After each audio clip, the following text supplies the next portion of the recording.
Bismillahirrahmanirrahim. Da sunan Allah mai rahama mai jin ƙai. Ɗan makaho kashi na uku. Da sauri ta girgiza kai ta ce, "Me yasa baka iya kare kanka? Me yasa kake tsayawa ana ɗora maka laifin da ba naka ba? Me yasa kake ɗaukar laifin wasu?" Duk azatuna ɗan makaho da kasa shine da ba zai iya taɓuka ma kanshi komai ba. Azatuna ɗan makaho bai da ƙarfi ko ikon kare kanshi. Ashe ba haka bane. Ashe kawai ɗan makaho matsoraci ne. Ashe ɗan makaho ba zai iya tsayawa garkuwa ga ƙanwar shi ba. Baki buɗe yake kallon ta cike da ɗumbin mamaki. Yanzu ba lokacin buɗe baki bane ka kalli ni kamar hoto. Ina jin gajiya da aka ce ka ɗauki naira 1000 da na baka. Ba sai ka min ƙarya ba, na san baka da ko sisi. Ina kuma ji ranar da aka ce kana iskanci da ƙanwarka. Ina son sanin dalilin da yasa baka iya kare kanka. Da kire ya ce, "Wace ce ke?" Dan makaho, ba tambayar da zaka min ba kenan. Ka ga menene dalilin da yasa baka iya kare kanka? Shiryoyi ba shi da niyyar amsa ta. Ba fa shiru zaka min ba, amsa nake so ka bani. Me yasa kake ɗaukar laifin da ba naka ba? Hannu yasa ya shafi suman kanshi. First of all, ki daina magana kamar wata uwata. Secondly, ba za ki taɓa ganewa ba. Everything is beyond your expectations. Kuma ya zarce zatonki. Wani kallon mamaki take bin shi da shi, turancin shi mai kyau ne kallon na turawa. Mamaki ya gani a fuskarta. Oh, wow. Kalan jaki da ƙiƙi kike min? I'm a graduate, miss. Thank you very much for asking. In kina so zo in ɗora miki ruwan akai. In bayya so kuma sauri nake sallah zan yi. Bata gama mamakin da ya ce shi graduate bane kuma ta ji wai sallah zai yi. Da mamaki ta ce, "Asuba?" Ba tare da jin komai ba ya ce, "Da magariba da isha'i ba?" A'udhu billahi, haba dan magaho. Me kake yi haka da ya hana ka sallah? Me kake yi da ka tara sallah haka? Kai, ban ji daɗi ba wallahi, ka bari bana so. Fada ta fara mishi sosai. Ciki da mamaki dube ta kafin ya ce, "To Hajiya Maryam za a bari." Kallon shi ta danyi ta ce, "Wace ce Hajiya Maryam? Ni suna na Labiba." To ana ga kin sa ni gaba kina min fada. In ba uwata ba uwar da ta sa ni gaba tana min fada. Kuma ni ban damu da sanin sunan ki ba. Kuma ki daina laba kina jin gulma. Daren da kika sake tsare ni kika ta tsaye ni da tambaya sai na ci uwarki. Ya dauki bokitin shi ya gaba ya bar ta tsaye cike da mamakin shi. Dan bude murya ta yanda zai jiyo ta tace, "Ai dai bana tsoron ka zamu sake haduwa kuma." Ba tare da ya juyo bai ce, "Ai ko zaki ci uwarki." Da sassanyen gwiwa ta dauki handle din bokitin ta fita gwiwa a tsage. Tana shiga gida ta ɗibi ruwan a tukunya ta kunna risho. Anta Asi na lura da ita, yanayin ta ya canza ba kamar yadda ta fita ba. Wulakanci suka miki halan. Da kyar ta girgiza kanta ta ce, "Kai nake dan ciwo. Ki shiga ki dan kwanta zai bari." Kamar jira take ta fada daki ta zube akan gado kafin ta miƙe zumbur ta zauna. Kwakwalwarta ta shiga tana saka da warwara. Gidan Alhaji Ali Zaki babban gida ne, duk unguwar gidan da ya kai nashi girma da kyau. Zinna da kanwa Sadiya, to ina maman su? Ko ta rabu da Alhaji Zaki ko kuma ta rasu? Tabbas Hajiya Shafa'atu matar baban su ce. Sauran muryoyin da take ji kuma na yaran ta ne. Ta san yan uba da matar uba dan tana da su, gidansu gidan yawa ne, amma tsakani da Allah ba sa irin zaman gidan Alhaji Zaki. To shi dan makaho tunda da ilimin shi me yasa ba zai nemi aiki ba? Me yasa yake shaye-shaye? Me yasa ya bata rayuwar shi haka? A bayyane ta ce, "Ya Rab, ina son sani. Na san ba hurumi na bane, amma ina son sani." Wai ta ce ta katse mata tunanin da take yi. Jawad ne, murmushi dan zuba ce mata kafin ta dauka da sallama. "Labina, ina son ganin ki kafin na koma Abuja." Abin da ya faɗa mata kenan. Murmushi ta saki mai laushi kamar tana gaban shi, kafin ta ce, "Ina kwana? Ka tashi lafiya?" Da sauri ya katse ta, "Wallahi ba lafiya ba. Ina ta tunanin ki. Let me see you please." Sassauta murya ta ce, "Kai hakuri, ni ban san me zan ce ma baban Amira ba, amma nan gaba zan mishi magana ka sai ka zo gida ko?" Jim ya danki kafin ya ce, "All right, za mu biya gidan su kauye kafin mu dau hanya. I will call you later." Ina son ki Labiba. Ba ta taɓa sanin ana shiga irin wannan yanayin ba, ba ta taɓa saurayi ba, da yawa na ce mata suna santa, ba ta taɓa samun kalaman da suke tasiri a zuciyarta ba kamar na Jawad. Ina son ki Labiba. Maganar ta sake dawo mata. Kaza ta yi, kin yi shiru, ta ce to me zan ce? Ki ce ke ma kina so na.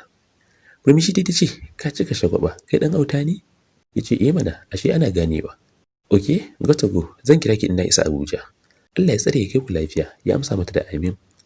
Gab da za su katsewa ya ce, "Labiba, a hankali zan koya miki suna. I love you." Katsewa suka yi, rubuta ciki ta kwanta, wani irin yanayi ta shiga. Wanda ne yanayin da ma'abuta soyayya ke shiga? Wanda ne yanayin da ke taɓa zuciya?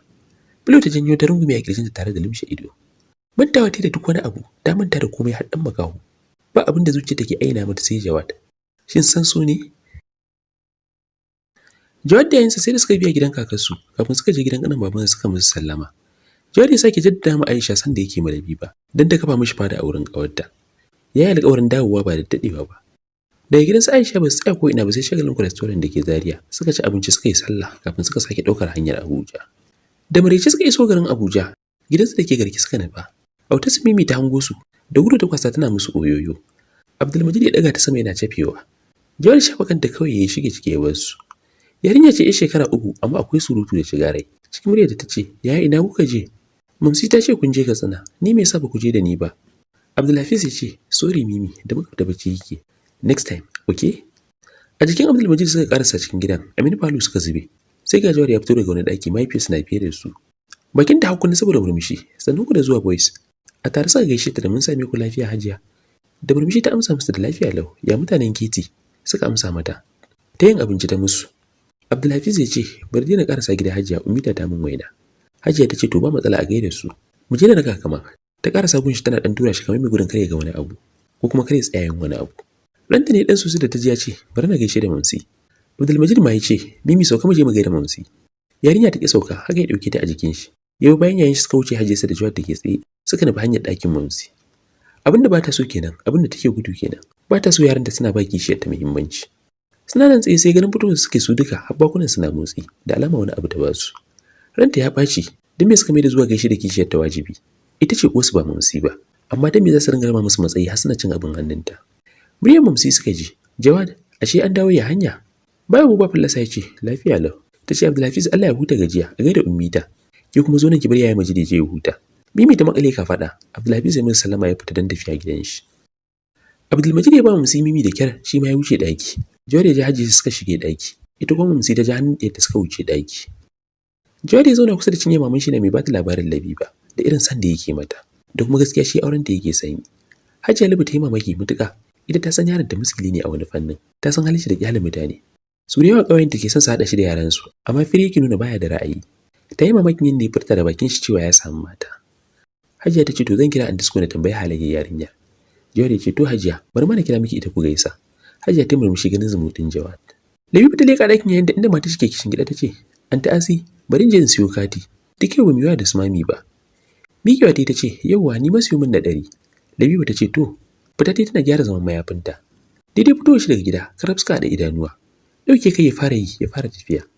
Da sauri ta bayan shi tana faɗin, dan makaho canji na zan yi amfani da su. Cike tsaya ya dan juyo, kafin ya ce, wai bakin cikin san kuɗin ba sa wurina ba? Ban da su yanzu ban da dalilin samun su. Na san inda yake da na samu zan kawo miki a gida. Yana kaiwa nan ya juya ya ci gaba da tafiyar shi. Dan jim dai kafin ta saurin bin shi tana cewa, dan makaho tsaya dan Allah. Dan dakatawa yi. Ka raka ni wurin siyan kati. Ka gani shagon oga kulle yake. Dole sai shan benjin eskali kuma yan shaye-shaye ke wurin. Ni kuma ban san zuwa. Ka san su ban so su ci mutunci na ko su mun magana. Ba na son magana da su wallahi. Ni tsoron su ma nake ji. Dan Allah ka raka ni. Ta ƙara shi magana kamar me niyyar kuka. Ya rizqa ya ce, wai ki dan uwarki me kika dauke ni? San faci uwarki ba. San babban laiki ki fita harkata. Fuskar ta dan canja amma murmushi bai gushe daga kan fuskar ba ta ce, yanzu da safe ka zagi uwata su biyu, yanzu ka sake zaginta. Shin me ta maka? Ba ma fata san ka ba amma kake zaginta. Dan na ce ka raka ni? Jikin shi ya dan yi sanyi. Shafa kansa yi da hannu kafin ya ce, to ai duk cikin yan bencin askali na fi su shaye-shaye. Dan me zaki ce na raka ki? Ba ki tunanin miki wani mugun abu yanda yake shige min haka? Kallon shi ta ga yanda yake kallon ta daga nan idan shi ta ce, I'm safe with you. Na sani. In za ka raka ni miji. Gaba dai da sauri ya ci mata suna tafiya kafaɗa da kafaɗa ba mai ciwo kowa komai har suka iso shagon askali. Tunis Masta da Haruna suka fara shewa, shege mankas, ko kai mankas. Masta ya ce yayin mu ina wuni ya kwana biyu. A dan 200 ci abinci dan Allah. Tero ya ce amma wallahi kin hada fa, kina da kyau. Labiba ta kawar da kanta kawai tana mai da na sanin zuwa shagon nan. Ina ma yaro ta samu ta aiko shi nan. Kamar ta kuka jin irin maganganun da suke mata. Zan ci uwar ku saki mata magana don uwar ku. Kalau ku ce? To don uwar ku wani ku ya saki cewa wani abu game da ita zai kwana asibiti billahi lazi. Tero ya ce kai ji mankas. Yau kai ka shiga wurin sai ka hana mu shiga? In dai ba kalan bace kai ma ba kalan ka bace. Ai tunda muka ganta tare da kai ai mun san ai hannu ce. Excalibur ta World dan na san shi da zo sai ba sai an tsaya ana mana kwana ba. Mun san kina iya ni malama. Kafin Labiba ta gama gano inda zancen Tero yana ba, dan makawu ya kai Tero ƙasa yana kai mai naushi ko ta ina. Ba wanda yayin yunkurin raba su dan sun san halin mankas. Labiba ta tashin hankali yayi rasa me za ta yi. Tana waigawa inda za ta ga jama'a dan a sami raba su. Ko har ka gaban shi yake. Sai da mankas yayi mata Tero haƙu kafin ya bar shi. Ya tashi ya nuna su da ya tsaya ce, duk ɗan iskan da ya saki mata magana sai na ci uwar shi. Fuske kuɗin hannun Labiba ya ce, askari ba mukati. Tero ya miƙe wa halice ya ce, wallahi mankas sai na rama ko ba yau ba. Mankas ya ce to zo ka rama da uwarka. Ya nufo shi da gudu Tero ya bar gurin. Bai ko kalle ta bai amshi katin daga wurin iskali. Gaba yayi ganin haka yasa ta bi shi a baya. Sai da suka zo a kofar gidajensu kafin ya miƙa mata katin. Amsa ta ce, nagode. Me yasa ka yi faɗa? Kallon da yayi kawar da kai. Ta ce faɗa bai kamace ka ba bi maka kyau ba. Komai bi maka kyau ka bari dan Allah. Afsace ya ce, don uwarki ba na ce ki bar shiga harkata ba. Shiru ta sadda kanta ƙasa, sai daga baya la'akari da zaginta da ya sake yi. Hannu ya sa ya murza idan shi na hagu. Ya ce, kin ga kike sa ina zagin ki. Ki hakuri ki kyale ni, ki fita harkata. Kallon shi take sosai kafin ta ɗora hannunta sai kirjinta ta ce, ban san menene ba, zuciyata daidai nan na min zafi. Ban san me yasa nake son sanin ka ba, ban san me yasa na damu da lamarin ka ba. Da gaske ban san me yasa ba, amma da gaske zuciyata na min zafi tana azazzala min. Za ka yi mamaki dan me ko? Ni ma mamaki ne ki dan me. So ka taimake ni ka gaya min ko zan samu sassauci. Kafin yayi magana wayarta ta fara ruri, duwa dai ta ga Jawad ne. Har ya katse bata dauka ba. Dan makaho ya ce, ki dauki wayarki, zan sake ganin ki za kuma ki san ko ni wane. Ban taɓa maganar nan da kowa ba, amma zan yi da ke. Ki shiga ciki za mu sake haduwa. Da duk wata kalmar da ta fito daga bakin shi suka samu zama a zuciyarta. Samun kanta ta da bin umarnin shi, ba tare da ta ce mishi komai ba ta shige gida tare da amsar wayar Jawad. Haba Labina, ina kika aje waya ina da kira. Dan wata murmushi ta yi, sorry na fita siyo kati ne. God, laifina ne. By the way, Hajiya zaki gaisar. Ɗakin da ta faɗa ta ce, haba je, it's too early. Wani dariyan farin ciki da je yayi, ya ce za mu yi maganar sunan da kika bani anjima, amma ga Hajiyar. Kafin ta ce wani abu ya sada ta da Hajiyar shi. Da sallama ta amsa, hello, assalamu alaikum. Labi ta saki murmushi kamar tana gabanta. Umma mai ina wuni? Dama an free wayar take, daɗi ya kama Jawad. Lafiya lau Labiba, ya kike ya sama manku? Labiba ta amsa mata. Umma ta tambaye ta ya makaranta kafin ta mata addu'a suka yi sallama. Amin umman mu, na gode Allah ya ƙara girma ya kuma ja kwana. Labiba mai farin jini, tuni umman Jawad ta ji tana son ta sosai. Ta ce Jawad, Labiba wayayya ce, ba ruwanta. Jari ce sai ma kin ganta a fili. Umma ta kai mai dukan wasa tana cewa, wuce ka zuba abinci jairi. Alhaji Abu Shamsu. Asalin shi dan garin Katsina ne. Alhaji Abu Shamsu na da kani ɗaya rayayye, sauran duk sun rasu. Alhaji Abu Shamsu fitaccen dan kasuwa ne mai zaman kanshi wanda ake damawa da shi a ƙasa. Hajiya Lubabatu ita ce uwar gidan shi tun auren saurayi da budurwa. Ita ma 'yar Katsina ce. Tun Abu Shamsu na 'yan buga-bugan shi suka yi aure har Allah ya mishi buɗi. Alhaji Abu Shamsu da Hajiya Lubu na da yara uku, duk maza. Abdulhabis shine babba, sai Abdulmajid, sai autan cikin su Jawad. Amarya Alhaji Abu Shamsu wacce ba su rufe shekara 4 da aure ba, sunanta Hajiya Maryam. Diyarta ɗaya Aminatu, ana ce mata Mimi.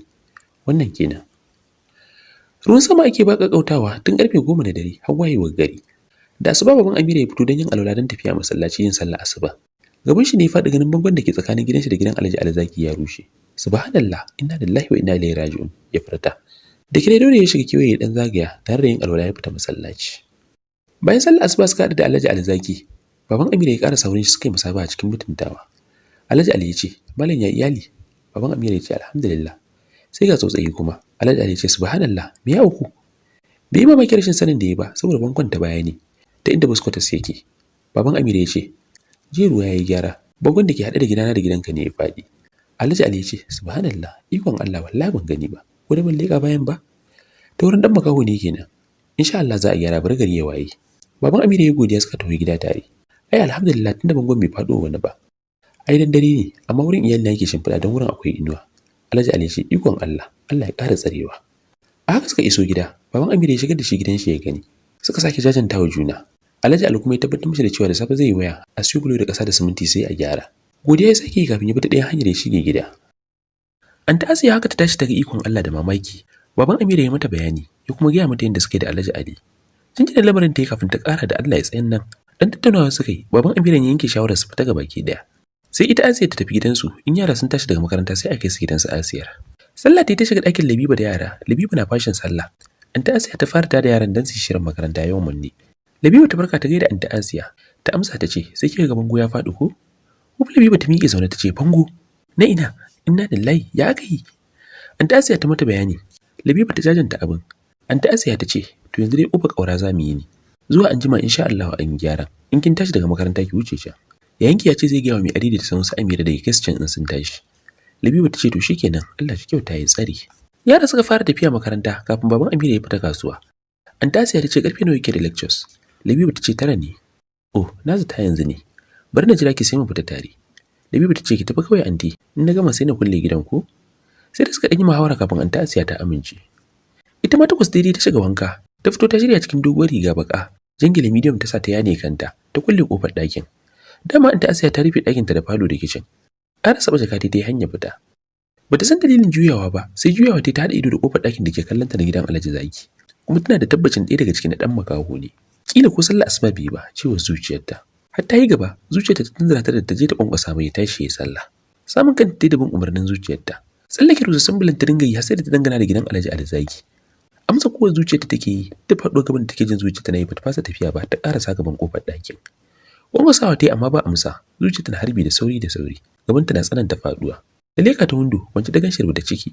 Sake ƙwanƙwasawa ta yi, take ta murɗa handal ɗin ƙofar. A buɗe take, ƙofa a buɗe take, ki shiga kita da shi yayi sallah, cewa zuciyarta. Girgiza kai ta tare da rantsa ido, amma zuciyarta na sake tunzura ta. Ki kiyaye mutuncinki Labiba, ki tsare mutuncinki. A kullum maganar mamun take nan a duk lokacin da suka yi waya. Ta san abin da take shirin yi is wrong, babu macen arziki da za ta yi hakan, ba macen da za ta shiga ɗakin namiji baligi ba muharraminta ba. Duk abin da ya faru da ita ta jawo kanta, ita ta kai kanta. Ko ɗakin yayinta mahaifinta ya musu iyaka da shiga sashen su, balle wannan da ba za ta yi shaida shi akan komai ba. Bata san menene ke sa tana biyo zuciyarta a 'yan kwanakin nan ba. Ba halinta bane, amma bata san inda za ta tsayar da abin ba. Bude gobe ta tare da sakanta, tattaro nutsuwar ta kafin ta buga kan katifar da yake kwance, tace dan makaho. Firgige ta tashi, kananan idan shi ya dago ya kalle ta da mamaki. Kafin ya miƙe tsaye Kim yana binta da wani irin kallo. Cikin lafi bai bada kullulu ta zabure za ta ruga a guje. Da sauri ya sha gaban ta fuska a daure ce, ina kuma zaki? Saurin me yake yi? Ina zaki ba wuri na kika zo ba? To ina kuma zaki? Ba so yake ki san ko ni waye ba? To yau zaki sani. Baki yar iska ba? Kin san inda ake zuwa ɗakin namiji ko? Ai ko zaki gaya musu. Kwanta don ubanki yau sai na miki laga-laga. Ya faɗa yana mai yunkurin tuɓe riga don ya tsorata ta. Rinza ido ta cike da kiɗima, hawayen da suka soma kwaranyowa, tana girgiza kai. Da kirta lalubo kalaman nan. Ni sallah na zo na tada ga kai kuma wallahi ni ba yar iska bace. Hannayen shi rungumi a kirjin shi na kallon yadda take rantsuwa ita ba yar iska bace. Iyakar gaskiyar ta ya gano. Daurewa ya ce, yanzu in zagi uwarki ki ji haushi. Ni yaro ne zaki zo ki tada ni yin sallah? Ba ta san ganin shi ba riga. Baki na rawa ta ce, jiya fa daga sai da garin Allah ya waye ka hada salloli har magarba da isha'i. Shine ne zaton ko baka yi ba shine nace bari in zo in tada ka ko zan samu lada. In ba haka ba abin da zai kawo ni nan. Saboda na damu da kai, ina son mu tsira tare ranar gobe kiyama. Kallonta sosai yake yana nazarinta, daga bisani ya ce, kin damu da ni? Ni kanin uwarki ne ko na ubanki? Kai da girgiza ta ce, a'a, kai ba ɗaya daga cikinsu ba ne. Kannan mahaifana ba haka suke ba, kuma na lura zagi kamar a jinin kai yake. Na san na maka shishigi, ina kan maka shishigi a rayuwarka. Amma ina roƙonka wannan ya zama karo na ƙarshe da zaka zage ni. Kaka ƙara zagi na dan makaho. Babu mai ganin mutuncinka a duk unguwan nan. Ni kam ina ganin mutuncinka. In short ni kaɗai ke ganin mutuncinka. To bai kamata a ce kana da noman ashar ba. Ta faɗa cike da sanyi. Murmushi bai kubce daga fuskarta ba. Dan makaho ya kalle ta sosai. Yana mamakin bai taɓa sanin a arewacin Najeriya akwai mata masu confidence irin ta ba. Bai taɓa tsammanin akwai 'yan matan da za su iya expressing kansu kamar ta ba a Katsina. Yana mamakin ta sosai. Kallo ya bi da shi a hankali ya ce, wace ce ke? Ta amsa mai da Labiba Ahmad. Ya girgiza kai ya ce, a'a wace ce ke? Kamar yadda yake son sanin ni wane ne, haka ne ke son ki sanar da ni ke wace ce. Sai na san ko ke wace ce kafin zan iya sanar da ke ko ni waye. Murmushi ta ce, makaranta zan je ni dai ka je kai sallah asuba. Jimi ɗanyi ya ce, nayi. Ta kalle shi da alamun rashin yadda. Ya ce ke ni fa bana ƙarya, baban ya faɗi ba? Murmushi ta saka mai ta ce, tabbas ka yi sallah, to ni na tafi school.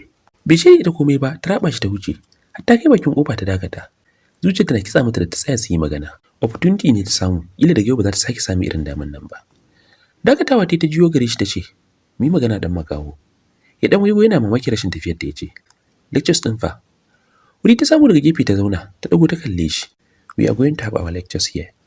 Bata jira ya ce komai ba ta fara magana. Alhamdulillah, to yan tsakar gida. Anan zamu kwana. Mu kasance da ku a gobe da yadda Allah inda zan kamo kashi na 4. Ku ci gaba da kasancewa ta tsakar gida, ku ci gaba da like min ra'ayinku, tambaya, cin gyara, korafi ko yabawa. Haka zalika, ku ci gaba da time sharing a group din ku na WhatsApp da Facebook. Na gode da kasancewa ku a tashar tsakar gida.